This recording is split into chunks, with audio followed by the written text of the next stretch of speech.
오늘부터 바울이 언급한 은사 목록을 살펴보겠습니다. 바울은 여기서 9가지 은사를 얘기를 합니다. 지혜의 말씀, 지식의 말씀, 믿음, 병 고치는 능력, 또 능력 행함, 예언, 영분별, 또 방언과 방언 통역. 이 은사들은 이제 몇 가지로 분류를 하기도 합니다. 첫째는 말씀과 관련된 은사들이죠. 지혜의 말씀, 지식의 말씀. 그리고 두 번째는 믿음과 관련된 은사들인데요. 믿음, 병 고치는 능력, 또 능력 행함, 예언, 영분별. 그리고 세 번째는 언어와 관련된 그런 은사들이에요. 방언과 통역. 그래서 오늘은 이 은사 목록 중에 첫 번째와 두 번째 은사에 대해서 말씀을 드리겠습니다. 지혜의 말씀, 지식의 말씀. 또 이 말씀 들으시면서 지혜의 말씀, 지식의 말씀, 또 이 은사들을 받으시기를 축원합니다. 여기 지혜나 지식이라는 말이 수식어로 붙어 있지만은 중요한 것은 말씀이죠. 말씀. 로고스라고 하는 이 말씀의 방점이 있습니다. 그렇기 때문에 지혜의 말씀, 지식의 말씀, 이걸 이제 뒤집어서 얘기하면 말씀의 지혜, 말씀의 지식이 됩니다. 말씀이라는 것은 좁게 생각하면은 복음을 의미하는 것이고요. 넓게 보면은 성경을 의미하는 것입니다. 그렇기 때문에 지혜의 말씀, 지식의 말씀은 어떤 세상적인 지혜나 지식을 말하는 게 아니고 복음의 말씀 혹은 성경 말씀을 가리키는 거예요. 성경의 지혜, 복음의 지혜. 먼저 이 지혜의 말씀과 지식의 말씀이 같은 거냐 다른 거냐 하는 논쟁이 좀 있습니다. 어떤 사람은 이 두 가지가 같은 은사다 이렇게 얘기하고 어떤 사람들은 서로 다른 은사라고 하는데 이것은 분명히 다른 은사입니다.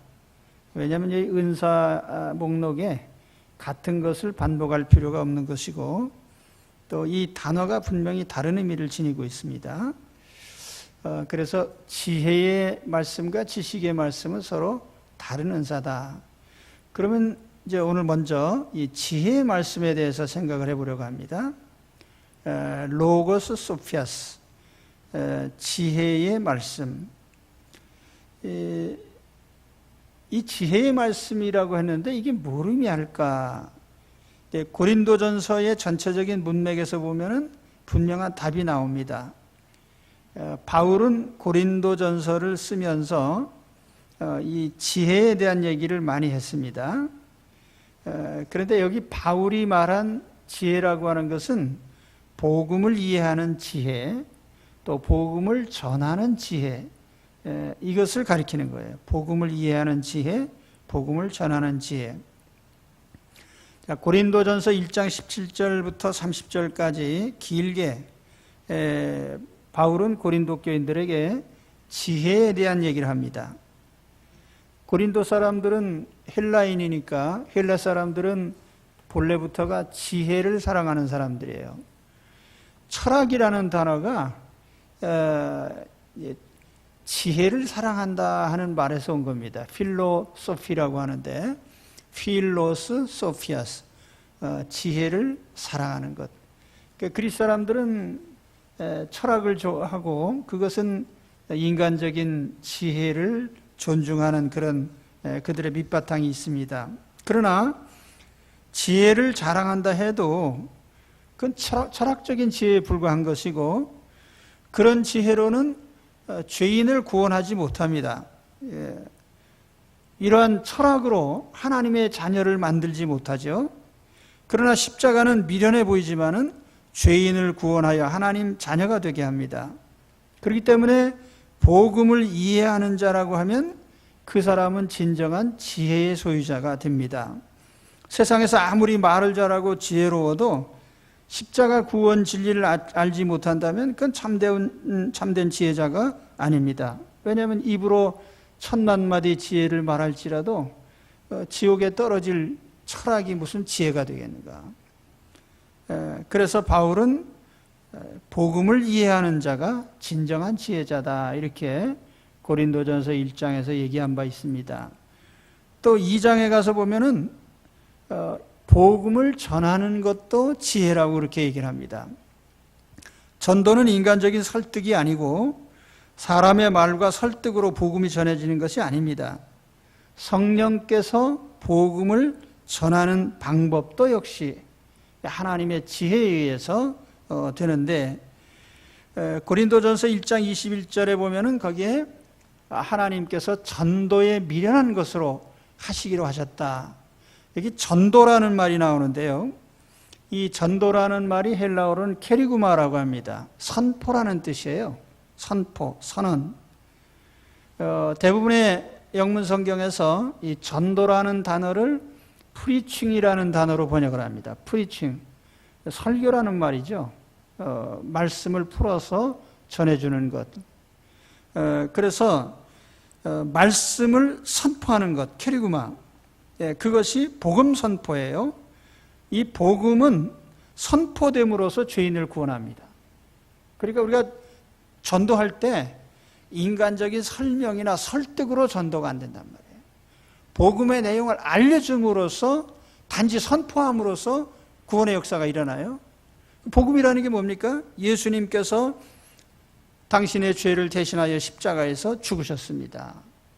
예수님께서 우리를 살리시기 위해서 무덤에서 부활하셨습니다. 사도행전의 사도들의 전도 내용 아니에요?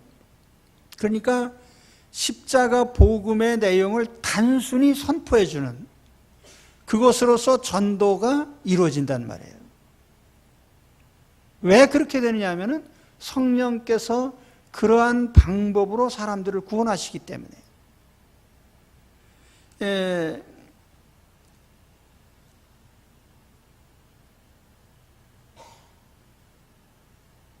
우리가 구원받은 것도 마찬가지죠. 예수님의 십자가 복음을 전에 들음으로써 우리가 결단을 하고 예수님을 믿게 된 거예요. 뭐 인간적으로 뭘 설득당한 거 아니에요. 성령께서 단지 십자가 복음을 우리에게 선포하신 것이고, 그걸 우리가 받아들여서 우리는 결단을 한 것입니다. 그래서 지혜의 말씀이라는 것은 이와 같이 복음에 대한 이해, 복음을 전하는 것, 이게 지혜입니다. 또 지혜의 말씀이라는 것은 넓은 의미에서 보면은 성경을 이해하고 적용하는 능력을 의미해요. NLT라고 하는 영문 성경이 있는데요. New Living Translation이죠. NLT라는 영문 성경이 있는데, 그 성경에 보면은 이 8절 말씀을 이렇게 번역을 했는데, 지혜의 말씀이라는 요 규절을 이렇게 풀어서 썼습니다. 지혜로운 조언을 하는 능력, 지혜로운 충고를 하는 능력, 이렇게 이제 번역을 했습니다. 그리고 지식의 말씀이라고 하는 것은 이렇게 또 번역을 했는데, 특별한 지식의 메시지다. 특별한 지식의 메시지다. 이렇게 이제 해석을 하고 있습니다. 다시 말하면 성경을 이해하는 능력, 그 인간적인 두뇌가 아니고요. 성령께서 주시는 이해의 능력입니다. 그건 단순한 지식이 아니고 하나님 말씀이 내 인생에 어떻게 적용되는지 아는 거예요. 그러니까 성경을 읽을 때 스토리를 읽는 게 아닙니다. 문법적인 해석을 하는 게 아니고 말씀을 통하여 하나님의 음성을 듣고 하나님의 마음을 읽고 하나님의 뜻을 깨닫습니다. 그러니까 하나님이 내게 주시는 말씀을 알아차리는 거죠. 하나님의 말씀으로 내 인생 문제를 해석하고 거기에서 내 인생의 해답을 얻습니다. 나아갈 길을 찾고 하나님이 주시는 그 음성 속에서 내 인생의 문제들을 풀어가는. 그래서 이 성경 말씀을 전체적으로 이해하고 내 삶에 적용할 수 있는 그런 능력들을 우리가 넓은 의미에서 보면은 이 말씀의 지혜의 말씀이 되는 것이죠. 그래서 오늘 우리가 이 하나님의 지혜의 말씀, 다시 말하면 복음을 이해하고 또 복음을 전하는 지혜, 또 성경을 이해하고 성경을 내 삶에 적용할 수 있는 지혜, 이 지혜를 얻으시기를 축원합니다. 그 다음에 두 번째는 지식의 말씀이에요. 로고스 그노세오스. 이 그노시스라는 것이 난리지, 지식이라는 뜻입니다. 그래서 여기에 로고스 그노세오스를 이제 지식의 말씀 이렇게 이제 번역을 했습니다. 여기 지식이라는 거 역시 세상 지식을 말하는 게 아니고 성경 지식을 말하는 거예요. 하나님 말씀의 지식. 지혜라는 것과 지식이라는 것은 좀 방향이 다르죠. 지혜는 어떤 것을 응용하고 적용하는 그런 능력을 말합니다. 지식이라고 하는 것은 어떤 정보의 축적을 얘기하는 거예요. 어떤 정보. 말씀에 담긴 정보 자체가 말씀의 지식이죠. 그러니까 우리가 성경 자체를 안다는 것은 그만큼 많은 정보를 가지고 있다는 뜻이 되는 거예요. 왜냐하면 성경 안에는 방대한 지식이 들어있어요. 첫째는 하나님에 대한 지식이죠. 하나님이 누구신지, 어떻게 존재하시는지, 하나님이 어떤 성품을 가지셨는지, 하나님은 어떤 일을 하셨는지, 또 하나님의 계획이 무엇인지, 이런 것들을 우리가 알 수 있습니다. 또 인간에 대한 지식이 또 성경에 가득 들어 있습니다. 인간이 어떤 존재인지, 어디서 왔는지, 어디로 가는지, 영혼이 무엇인지, 육체는 무엇인지, 또 인간의 불행의 원인이 뭔지, 어떻게 구원을 받을 수 있는지, 이런 내용들이죠. 또 세 번째는 역사의 시작과 마침이에요. 만물이 어떻게 시작됐고 어떻게 종결될 것인가, 만물의 존재 목적이 무엇인가, 이와 같은 정보들이 성경 안에 다 들어있단 말이에요. 어떻게 보면은 하늘과 땅과 인간과 만물의 정보가 다 들어있는 게 성경책이거든요. 특히 성경은 구원 진리를 담고 있습니다. 죄란 무엇인가, 죄로 말미암아 인간은 어떤 불행에 빠졌는지, 죽음이 무엇인가, 또 인간은 어떻게 하나님 자녀가 될 수 있는가, 또 죄의 문제를 어떻게 다뤄가야 되는가, 또 고난이란 무엇인가, 또 왜 고난이 오는가, 고난의 문제를 어떻게 풀어갈 것인가, 이런 아주 중요하고도 치명적인 정보들이 성경 안에 들어있단 말이에요. 그래서 이런 것을 체계적으로 우리가 성경을 통해서 알고 있어야 되겠죠. 말씀의 지식인 거예요. 주의 말씀은 내 발의 등이요 내 길의 빛입니다. 그래서 우리는 항상 이 지식의 말씀을 구해야 돼요. 세상 지식을 구하기 전에 항상 성경의 지식을 우리는 마음에 담고 있어야 됩니다. 사실 세상 지식이라는 거예요, 요즘에 인터넷 검색어 치면은 알고 싶은 건 거의 다 나와요. 그래서 우리가 스마트폰 들고 다니면서 궁금한 거 있으면 즉시 다 단어만 치면 다 나오잖아요. 답이 나와요. 출판사가 왜 망하는지 요즘 제가 아주 심각하게 깨달았어요. 제가 신학교 다니면서 밥도 못 먹고 굶어가면서 이제 책을 사 모았는데, 요즘 집수리 하면서 이제 그 장판을 좀 방바닥을 가르려고 짐을 이렇게 옮겨야 되는데, 우리 집에 싸둔 짐 중에 제일 많은 게 책이거든요. 이 책을 어떻게 할 건가. 그래서 이제 앞으로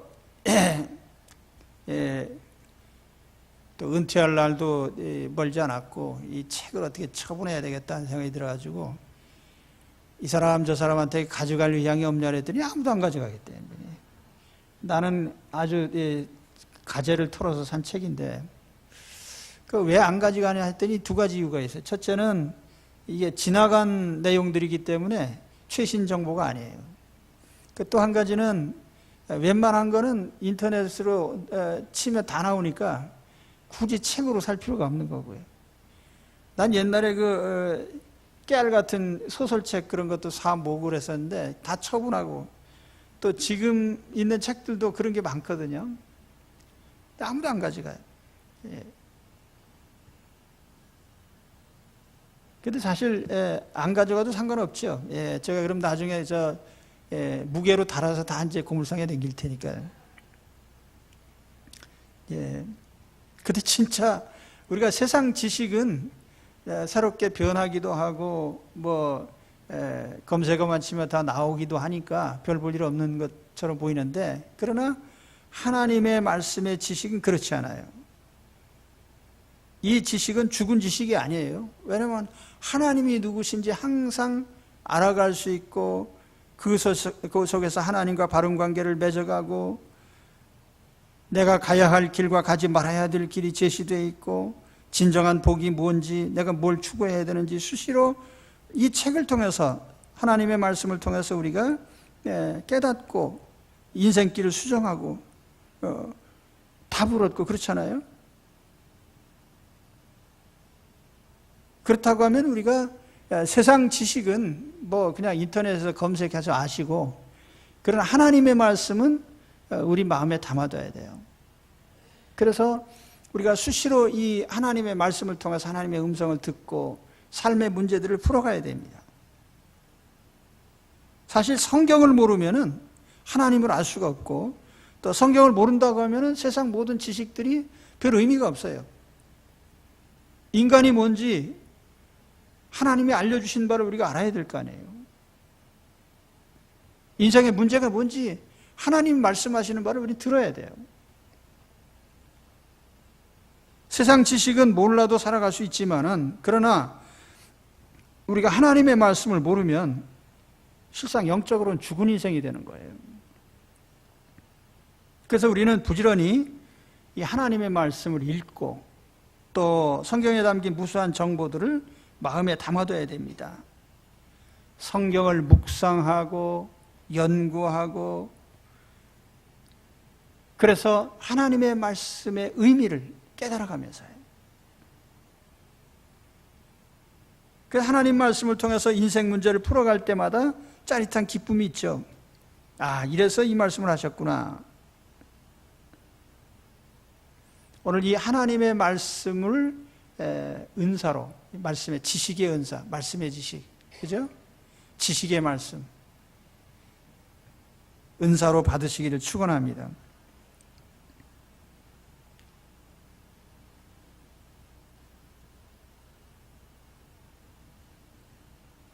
그리스도인들은 세상 모든 것 다 몰라도 상관없어요. 하나님 말씀 속에 다 들어있으니까요.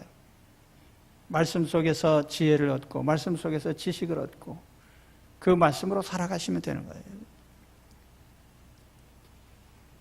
자, 그 다음에 이 지혜의 말씀과 지식의 말씀이 특별히 어떤 직분자에게 은사로 주어지는 것에 대해서 제가 말씀을 드리겠습니다. 물론 지혜의 말씀과 지식의 말씀 모든 성도들에게 열려 있습니다. 그러나 이 은사가 특정한 사람에게 집중적으로 주어진 것도 사실입니다. 오늘 말씀을 NASB라고 하는 영문 성경에 보면은 이 말씀의 지혜가, 또 말씀의 지식이 어떤 사람에게 주어졌다. 여기 이제 for to one is given이라고 되어 있는데 수동태로 되어 있죠. 주어졌다. 어떤 사람에게 주어졌다는 것인데, 또 다른 사람에게 지식의 말씀이 또 주어지고, 이 주어졌다고 하는 것은 어떤 목적 때문에 성령께서 특별히 주셨다는 의미예요. 과연 그럼 누구에게 주셨을까? 근데 아마 이것이 28절 말씀에 그 답이 있지 않나 생각해요. 8절의 은사 목록에 보면은 지혜의 말씀, 지식의 말씀으로 시작하죠. 28절의 말씀에 가서 보면은 하나님이 교회 중에 세우신 그 은사의 서열이 나오는데, 거기 보면 첫째는 사도요, 둘째는 선지자요, 셋째는 교사요 하고, 그 이하는 이제 서열 없이 이제 그렇게 언급합니다. 그 다음 이렇게 얘기하면서, 하나님의 교회에서 첫째, 둘째, 셋째 직분이 바로 사도, 선지자, 교사. 이 교사는 이제 목사라고도 번역합니다. 그런데 이 직분의 공통점이 뭐냐 하면은 말씀을 맡은 자라는 거예요. 말씀을 맡은 자. 그러니까 주님의 교회 안에서 말씀 맡은 직분이 오늘날로 말한다면 설교자가 되는 것이고 목회자가 될 수 있죠. 그래서 이 말씀의 직임이 교회 안에 가장 중요한 직책이고 은사가 되는 거예요. 자, 목회자가 받아야 될 첫 번째 은사가 있다고 하면 말씀의 은사입니다. 말씀의 지혜, 말씀의 지식. 만일 이것이 없다고 하면은 설교할 능력도 없고 자격도 없습니다. 하나님께서 직분의 소명과 함께 이 은사를 말씀을 전하는 자들에게 주십니다. 왜냐하면 말씀은 성도들이 매일 먹어야 될 양식이거든요. 영혼의 양식이에요. 그렇기 때문에 말씀을 먹이는 것은 목회자가 담당할 첫 번째 의무입니다. 만일 말씀의 은사를 받지 못했다고 하면은 말씀을 이해하지 못하고 말씀을 전달하지 못하는데 어떻게 양육이 되겠어요? 그래서 아까 말씀드렸지만은 지혜의 말씀이라는 것은 말씀을 이해하는 지혜이고 말씀을 전하는 지혜라고 말씀드렸어요. 그래서 이 사역을 통해서 목양이 이루어지고 교회가 세워지는 거죠. 누가복음 12장 42절에 보면 주께서 이르시되 지혜 있고 진실한 청지기가 되어 주인에게 그 집 종들을 맡아 때를 따라 양식을 나눠줄 자가 누구냐. 여기에 진실한 청지기가 되라. 그 집 종들을 맡아 때를 따라 양식을 나눠준다 하는 말이 나옵니다. 이 양식 나눠주는 것은 하나의 비유예요. 하나님의 집에서 양식을 나눠주는 게 누굽니까? 하나님의 말씀을 때마다 적절하게 전달해 주는 거죠. 그런데 말씀의 이해와 전달력이 없이 이 직분을 감당할 수 없다는 거예요. 그래서 특별히 이 지혜의 말씀과 지식의 말씀은 말씀을 맡은 직분자들에게 절대적으로 필요한 은사인 것입니다. 그래서 오늘 만일 우리 교회가 우리 목사님 가만히 보니까 이 말씀의 지혜와 말씀의 지식이 별로 없네. 그러면 어떻게 해야 되겠어요? 금식하시면서 기도하십시오. 우리 교회 주의 종들이 말씀의 지혜와 말씀의 지식이 충만하도록 하나님 은사를 베풀어 주세요. 그러면 우선순위로 주실 겁니다.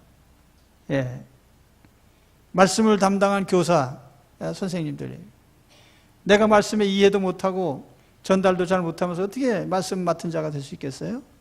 그 말씀의 은사를 구하시기 바랍니다. 우리가 구역장으로 수고하실 때도 말씀을 전해야 될 거 아니에요.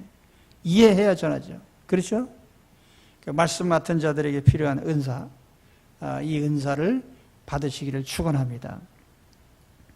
자, 그 다음에 말씀드리려고 하는 것은 그렇기 때문에 우리가 신앙생활 하는 데 있어서 교회 공동체에 있어서 말씀을 이해하고 전달하는 것이 정말 중요하다는 거예요. 이 은사가 가장 먼저 언급된 이유도 이 은사가 가장 중요하기 때문이에요. 만일 교회 안에서 말씀을 잘못 이해하고 잘못 전달된다면 어떻게 될 것인가? 이 교회 공동체가 다 단체로 영양실조에 걸릴 수 있습니다. 다시 말하면은 말씀을 잘못 해석하고 잘못 전달하면 잘못 적용하면 어떻게 될까요? 그게 곧 불량식품이죠. 성도들이 영적으로 불량식품을 먹으면 어떻게 돼요? 이단에 빠지고 잘못된 신앙에 빠지고 바른 삶을 살아갈 수 없습니다. 우리 교회 표어가 되는 바른 신앙과 참된 삶이라고 하는 것이 항상 바른 말씀의 토대 위에 세워지는 거예요. 그래서 이 말씀을 잘못 이해하고 잘못 해석하고 잘못 적용하면 그것이 곧 이단으로 가는 길이고 잘못된 삶에 빠지는 길이 되는 겁니다. 결국 이렇게 될 때 우리 영혼이 죽을 수밖에 없어요. 영적으로 우리가 생명력 있는 삶을 살 수가 없어요. 바른 말씀을 전달받지 못할 때. 그래서 성경 해석은 정말 중요합니다.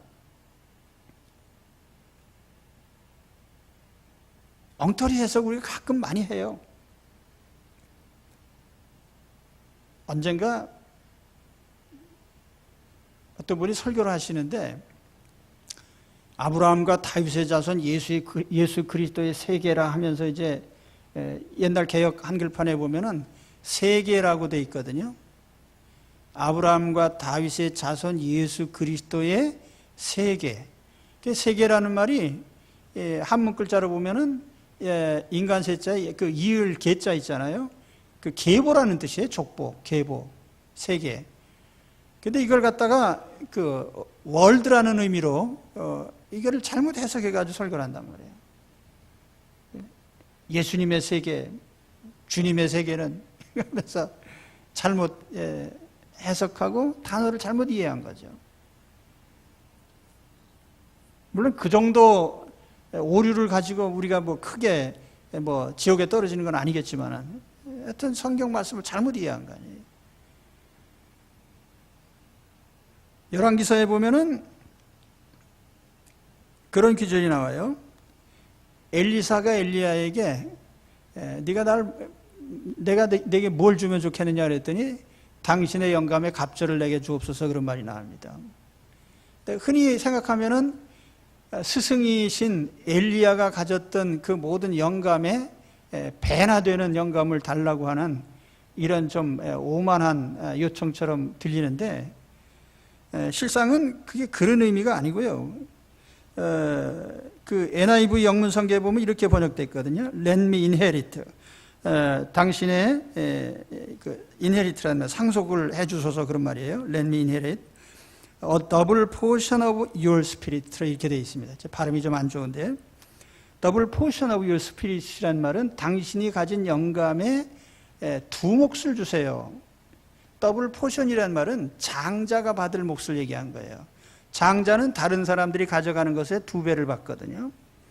그러니까 자기를 엘리야의 계승자로 삼아달라는 거예요. 엘리야의 계승자가 돼서 다시 말하면 장자 몫을 달라는 것이거든요. 우리가 어떤 이런 그 부분적인 해석의 문제, 또 특히 요즘에 가장 문제가 되는 것은 이단자들이, 우리나라에 있는 이단 교주들이 대부분 신학 공부한 사람이 없어요. 그리고 이 사람들이 제멋대로 이제 해석을 하면서 제일 많이 하는 게 뭐냐면 영해라고 하는 거거든요. 영적 해석. 근데 영적 해석을 제일 많이 하는 데가 어디냐면 요한계시록이에요. 요한계시록은 거의가 비유와 상징으로 가득 차 있는데, 비유와 상징이라고 하는 것은 이렇게도 해석하고 저렇게 해석해도 누구도 알 수 없는 거예요, 그거는. 그런데 이러한 요한계시록의 해석을 통해서 제가 어떤 이단에 빠진 사람하고 얘기를 해봤더니 자기 교주 이름이 계시록에 있다는 거예요. 그 교주 이름이 안모씨인데, 아니 계시록에 안모씨가 어디 나오냐? 그래 나온다는 거예요, 거기에.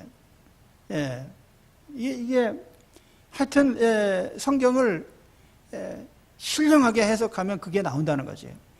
보통 사람은 신령하지 못해서 잘 모르고요. 엉터리죠. 한글 맞춤법도 모르는 사람이 성경을 문맥도 모르고 단어의 의미도 모르면서 영적 해석을 하게 되면 그게 어떻게 되냐 말이에요. 그래서 이 하나님 말씀을 바로 해석하고 전달하는 것이 매우 중요하다.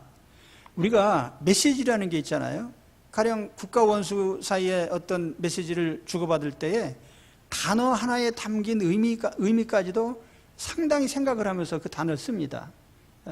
자, 유감스럽다, 사과한다. 일본 사람이 우리나라 사람한테 유감스럽다는 말은 가끔 해. 그 유감이라는 게 뭔 뜻인지 모르지.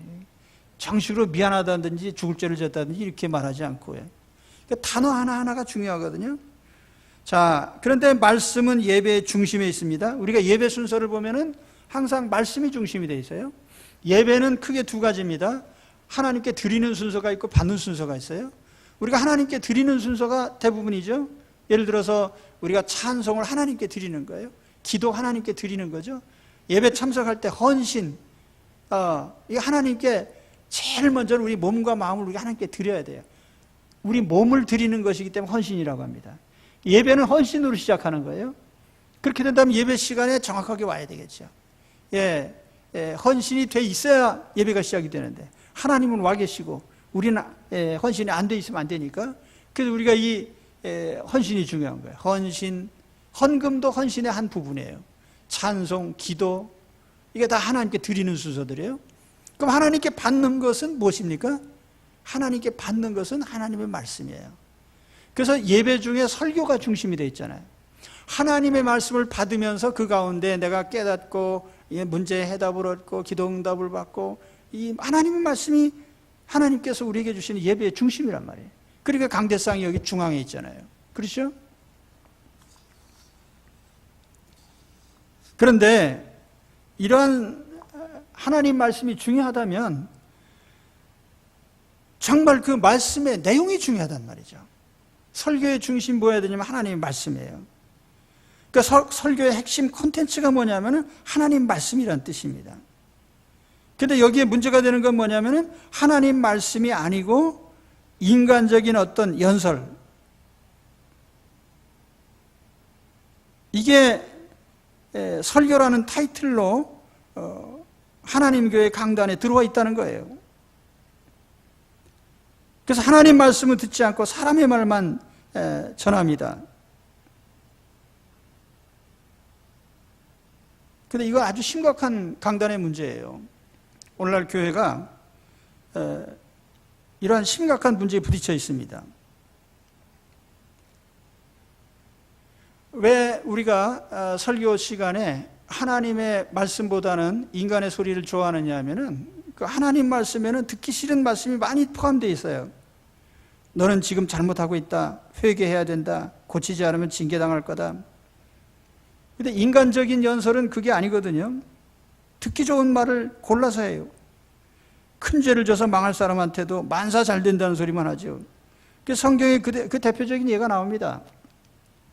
남왕국 유다의 여호사밧 왕과 북왕국 이스라엘의 아합 왕이 서로 사돈지간인데 둘이 연합군을 만들어서 저 북쪽에 있는 아람 군대하고 전투를 합니다. 왜냐하면 북왕국에서 빼앗겼던 길르앗 라못이라고 하는 영토를 되찾기 위해서 전쟁을 벌이는데, 그때 여호사밧 왕이 제안을 합니다. 우리가 이 전쟁에 이길 건지 질 건지 한번 하나님께 물어봅시다.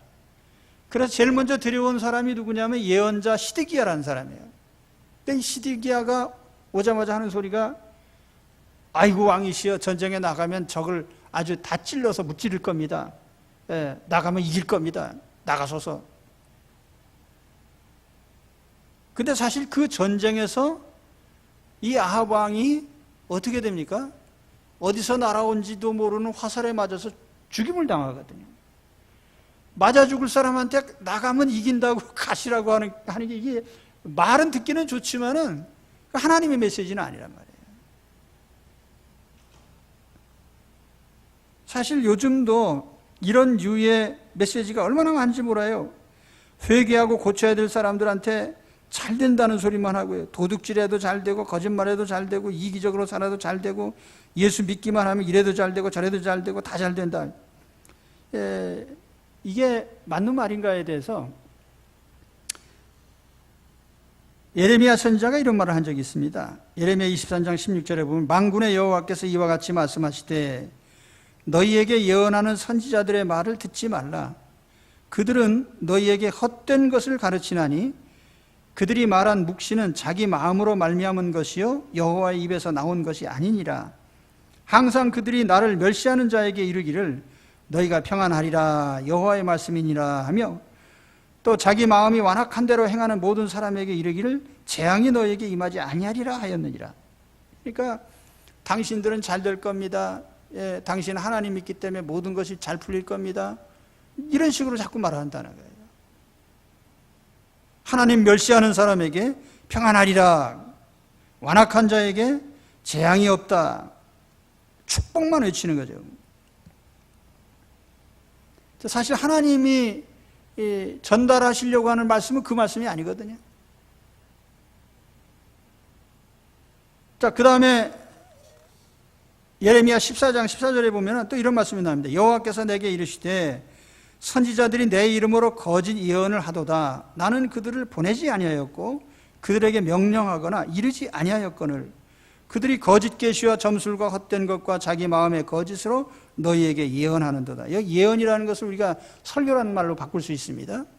하나님 말씀을 전하는데 하나님이 보내지 않았단 말이에요. 그러므로 내가 보내지 아니하였어도 내 이름으로 예언을 하더라 말이에요. 다시 이제 예레미야 23장 21절에 보면은 이 선지자들은 내가 보내지 아니하였어도 다름질하며 내가 그들에게 이르지 아니하였어도 예언하였으니, 이 말씀이 자꾸 반복이 됩니다. 나는 이 사람을 보낸 적이 없어. 근데 이 사람이 자꾸 내 이름을 빙자해서 얘기를 해. 그러니까 오늘 하나님의 말씀이라고 해서 전하는 것이 과연 하나님 말씀인지 인간의 말인지 구별이 안 간단 말이에요. 우리가 이걸 어디서 구별을 합니까? 하나님의 말씀을 있는 그대로 전하면 돼요. 하나님이 나쁘다 그러면 나쁘다 해야 되고 좋다 그러면 좋다고 해야 되는데, 근데 오늘날에 우리가 심각한 문제에 부딪힌 게 뭐냐면은 정말 환자가 치료를 받으려면 아픈 곳은 도려내야 되고요, 병든 사람에게는 병들었다고 말을 해줘야 돼요. 근데 병들었는데도 병들었다고 얘기를 안 해줘요. 당신 문제 있어? 당신 고쳐야 돼? 어디가 문제가 있어? 당신 이건 고쳐야 돼? 이렇게 얘기를 해줘야 되는데, 너는 할 수 있어. 하나님의 마음을 움직여봐. 하나님도 네 뜻에 동의하실 거야. 이게요, 굉장히 중요한 메시지의 아주 중요한 부분입니다. 어디가 잘못된 거죠? 너는 할 수 있어. 하나님의 마음을 움직여봐. 하나님도 내 뜻에 동의하실 거야. 맞는 것 같은데 이게 아주 중요한 축이 잘못되어 있단 말이에요. 하나님을 나에게 맞춰가려고 한다는 거예요. 우리 신앙의 중심이 뭡니까? 사람의 뜻을 관철하는 게 아니라 우리가 하나님의 뜻을 따라가는 거거든요. 그렇거든요. 예? 나는 건강하고 싶어도 하나님이 병들게 하시면 어쩔 수 없이 병들 수밖에 없고, 그 병을 통해서 하나님은 또 다른 하나님의 뜻을 이루어 가시는 거거든요. 근데 우리는 이런 그 하나님의 어떤 계획이나 뜻을 전혀 배제하고 내가 세운 계획과 내 뜻을 이루어가기 위해서 하나님이 나에게 동의해 주시기를 자꾸 바란단 말이죠.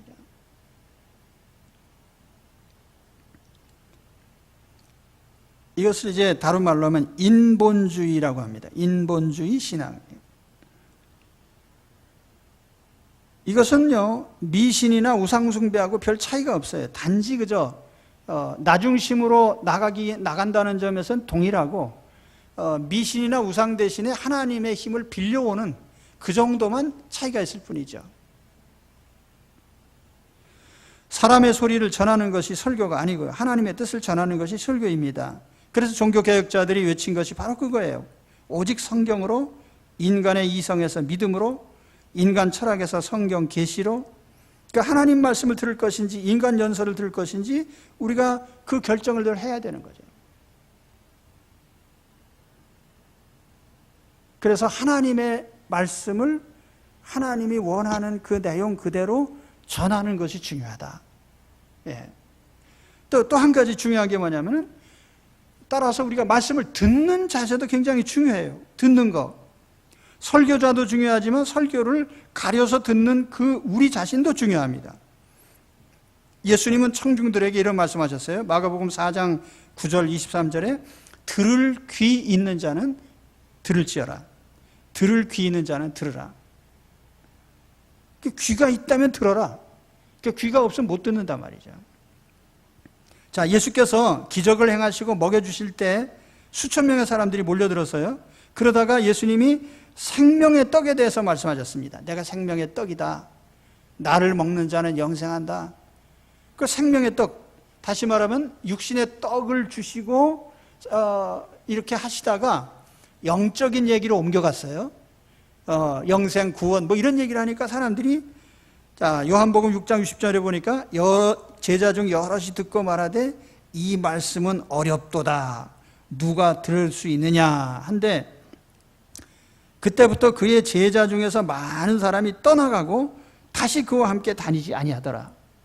그러니까 예수님께 막 열광했던 사람들이 많은데 영적인 얘기를 하고 구원 얘기를 하고 영혼 얘기를 하고 이 예수님께서 이런 말씀을 하시니까 이게 말씀 너무 어렵네. 이거 누가 알아듣지? 그러면서 떠나가는데 다 떠나가 버렸다는 거예요. 그래서 예수님이 제자들에게 물어보셨어요. 요한복음 6장 67절에 보면 예수께서 12제자에게 이르시되 너희도 가려느냐? 다 힘들다고 해서 떠나가는데 넌 뭐로 나 쫓아다니냐? 너희도 가지. 그랬더니 베드로가 대답하기를 시몬 베드로가 대답하되 주여 영생의 말씀이 주께 있사오니 우리가 누구에게로 가오리까? 그리고 베드로가 예수님 곁에 끝까지 붙어 있었습니다. 예수님 설교도 힘들다고 다 도망가는데 가만히 생각해 보니까 저도 깨달았어요. 예수님께서 설교하시는데도 힘들다고 다 도망가는데요. 나 같은 사람이 설교하는 거 뭐 그게 좋다고 따라오겠는가? 그죠?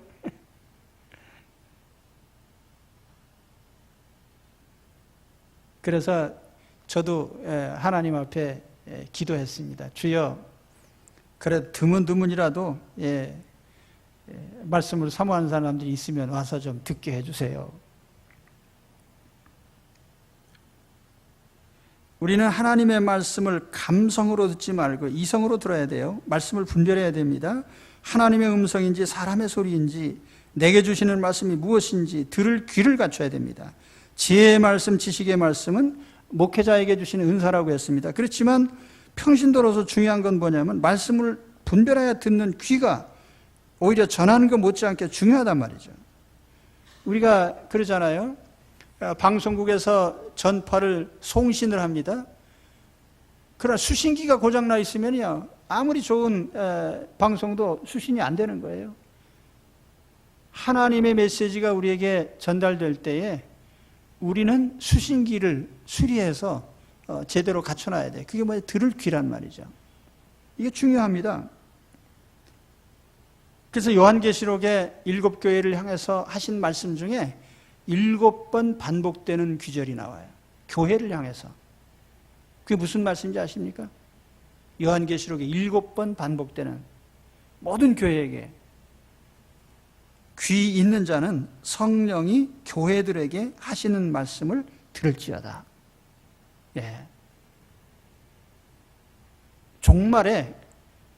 종말에 우리가 하나님의 자녀로서 중요한 게 뭐냐면 하나님이 교회를 통해서 주시는 하나님의 메시지를 귀를 가지고 들을 귀를 가지고 들어야 된단 말이에요.